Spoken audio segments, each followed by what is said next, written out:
Bonjour, moi c'est Samuel Roch et aujourd'hui je vais vous présenter mon projet que j'ai fait dans le cadre du cours LE 3000 et dirigé par David Saucier qui est le projet de porte automatique pour poulailler sur le Coop Saver. Donc euh, c'est ça, au fond je vais vous présenter un peu le plan de la présentation. On va commencer par l'introduction, méthodologie, résultats, conclusion. Dans l'introduction je vais vous faire une mise en contexte, bref description du projet. Dans la méthodologie je vais vous expliquer mon diagramme de flux de données, pseudocode et plan de circuit qui ont servi à réaliser le projet.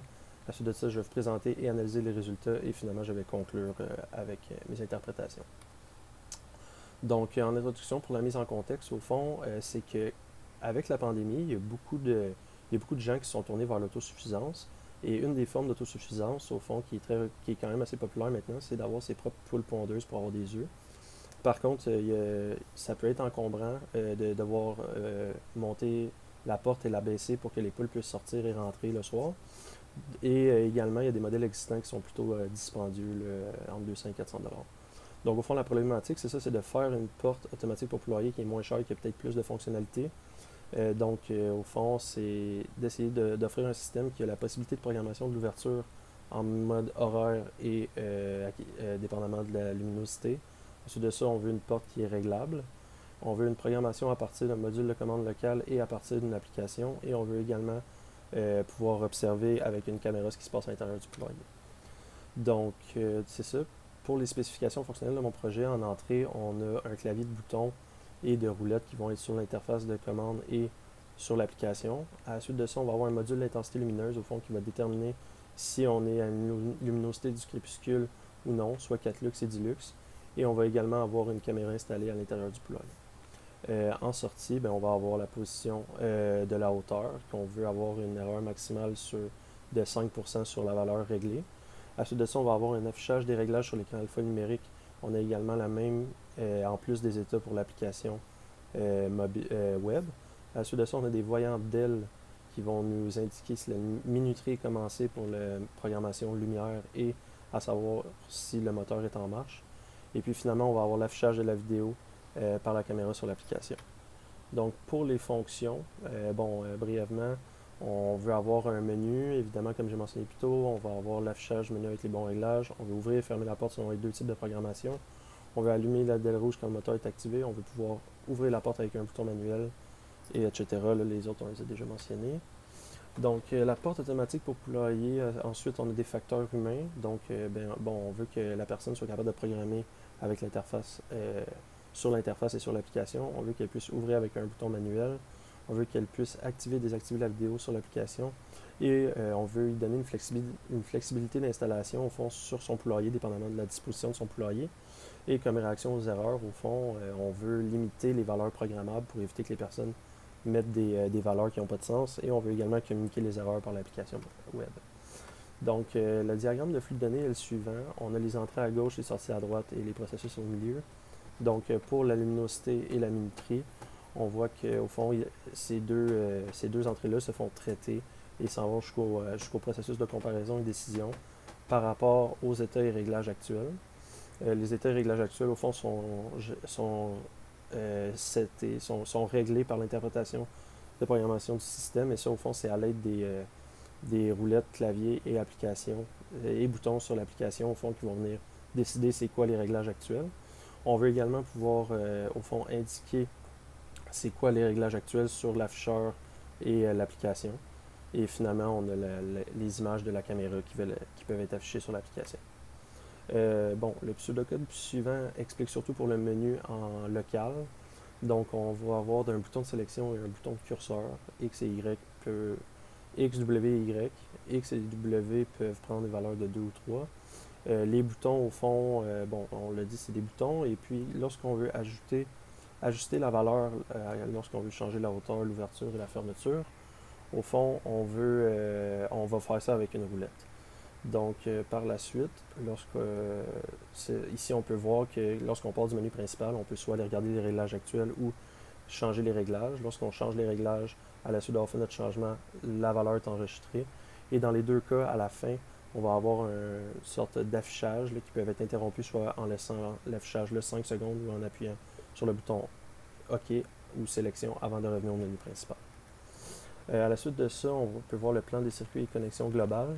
Donc, on voit que la carte qui a été utilisée est un ESP32 ROM. On voit par contre que le module d'acquisition d'image n'est pas là parce qu'au fond, on a eu des complications. Je me suis rendu compte que la carte, les pins, si on veut, dessus ne correspondaient pas tout à ce que je pensais. Donc, j'ai pas été capable d'inclure le module d'affichage, le module d'acquisition d'image. En plus de ça, j'aurais manqué de temps sinon.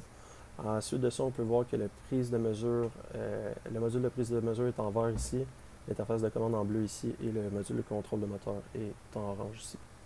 Donc pour l'interface de commande, on voit qu'on a un écran LCD qui va servir à afficher. Les DEL ici, bleu et rouge pour afficher le début de la minuterie et quand le moteur est en marche. Ensuite de ça, on a tous les boutons avec une résistance de tir bas et le potentiomètre qui sert de roulette ici. Ensuite de ça, on a le module de prise de mesure. Ici, on a le module DS1302 qui est un Real-Time Clock, un RTC. Lui, il communique directement avec le microcontrôleur. Ensuite de ça, pour le module d'acquisition de lumière, on a une division de potentiel entre cette résistance-là et une photorésistance. Et au fond, la photorésistance, dépendamment de la lumière, va changer de valeur et c'est ça qui va changer l'interprétation de la lumière par la sortie. À la suite de ça, pour le contrôle de moteur, au fond, au départ, j'étais censé faire un contrôle de moteur pas à pas avec un module déjà acheté, mais finalement, j'ai eu un problème avec. Il a fallu que je me redirige vers cette solution-là qui est un contrôle par EdgeBridge. Puis ça contrôle des moteurs DC. Ça fonctionne comme suit. Au fond, il y a trois possibilités. Premièrement, on est dans le mode stable. Donc, on va mettre les entrées. Ici, on a les entrées 1, 2, 3 et 4.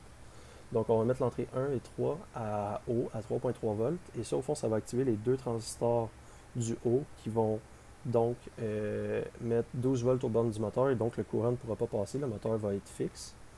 À la suite de ça, dans le mode horaire, au fond, c'est que le moteur va tourner en mode horaire. Et on va activer l'entrée 1 et l'entrée 4 à 3 volts. Et ça va donc permettre le courant de circuler dans le sens des flèches pour faire tourner le moteur.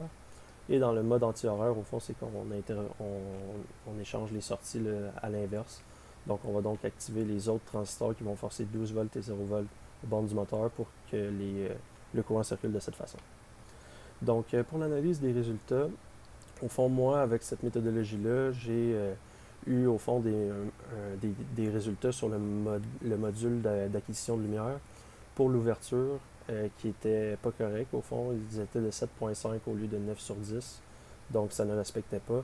Pour la fermeture, par contre, à 4 lux, ça a fonctionné. J'ai eu 9 sur 10 pile poil dessus.